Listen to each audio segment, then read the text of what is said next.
in this reality, there are two categories. There is the subject and there are the objects. And ignorance is basically a confusion between the subject and the object. But we have to understand the difference between the subject and the object. What is the subject and what is an object? And we learned that in school when we said Peter goes to school, where Peter is the subject and the school is the object. And that is, the teacher probably didn't go more into depth about this very, very essential distinction between the subject and an object. What is a subject and what is an object? And in order to do this, we have to do what is called the bread test. And the bread test is to check out whether you know the difference between yourself and a bread, and a piece of bread. So I'm not quite sure if you do. And so let's do the bread test. And the bread test consists of defining the subject and defining the object and see if you can see the difference. And if you can, you have passed the bread test. So let's start with the object. What is an object? An object is a thing, like the little gizmo here that I use for my video. That's an object. And it has location in time and space. It has a form, it has a shape, it has a weight. It had a beginning, someone made this once upon a time, and it's also going to have an end. Someone is going to destroy it or throw it away or burn it or whatever is going to happen to it. So this is an object. It has location, and in many ways, it's a dead thing. You cannot talk to it, or it doesn't have consciousness.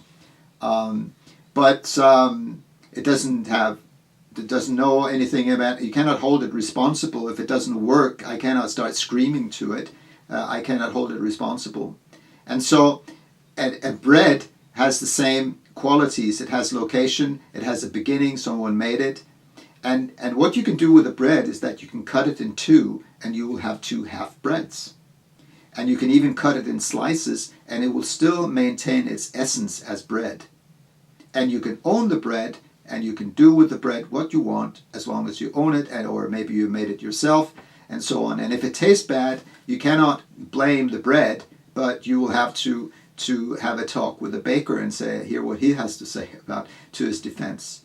So this is an object, and has a beginning, has an end, has a place in time and space, and so on. So that's an object.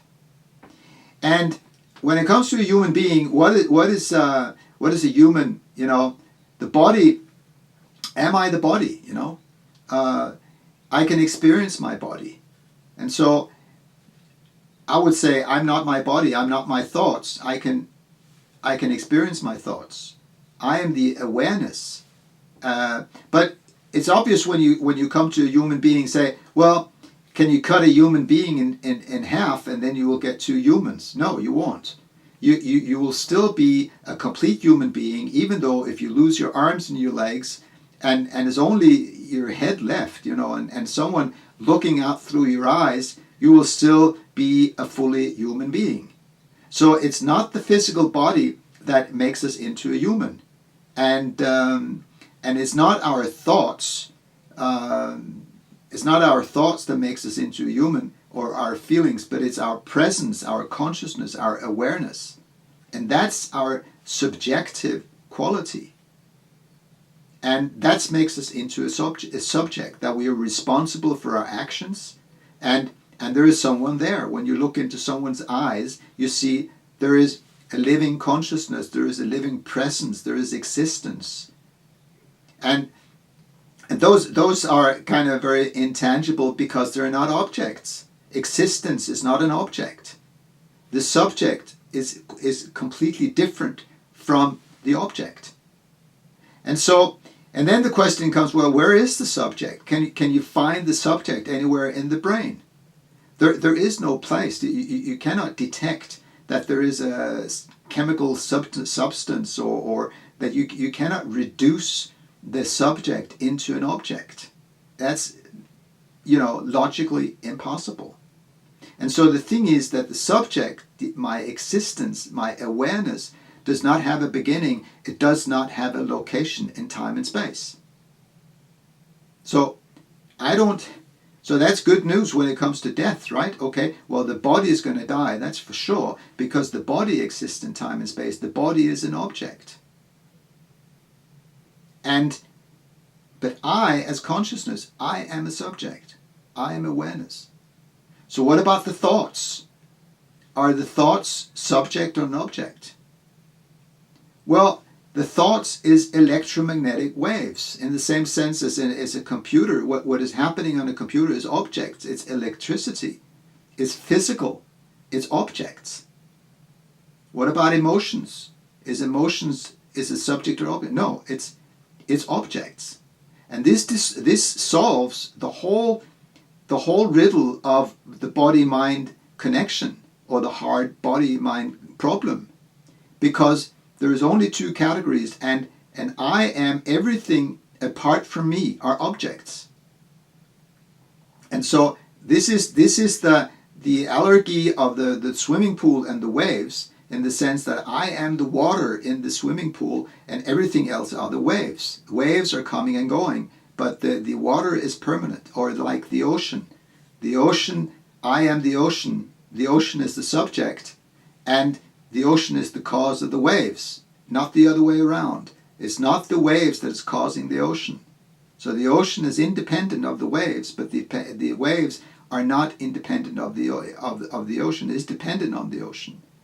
So this is the relationship between subject and object. And the thing is that the object is only the subject in another form. Okay? So the subject, being consciousness, being awareness, can express itself through objects. That is what will happen when we dream at night. That consciousness produces objects of experience. And so you could say that awareness without an object, that is consciousness. And awareness with an object, that's called an experience. So all experiences are objects. And consciousness, I am the subject. Did you get it? Okay. So if you think you are the body, if you think you are this person with a name, a place to live, identity, nationality, sex, age, so on, if you think that is who you are, you don't see the difference between you and a bread. Then you're confused, and you think you are an object. You think you are as a bread. Not necessarily dumb as a bread, but you get it confused. You confuse consciousness of who you really are with the object. But you're not alone on this. This confusion is called ignorance. It's a very technical term, and it doesn't mean that you don't know about cities of the world, or that you could be very intelligent. You can be extremely intelligent, but you will still be ignorant if you make this confusion and you don't understand who you are. Okay? And so the bread test is to determine whether you know the difference between the subject and the object, and when you do, you're not ignorant anymore. But as long as you get this confused, you're ignorant.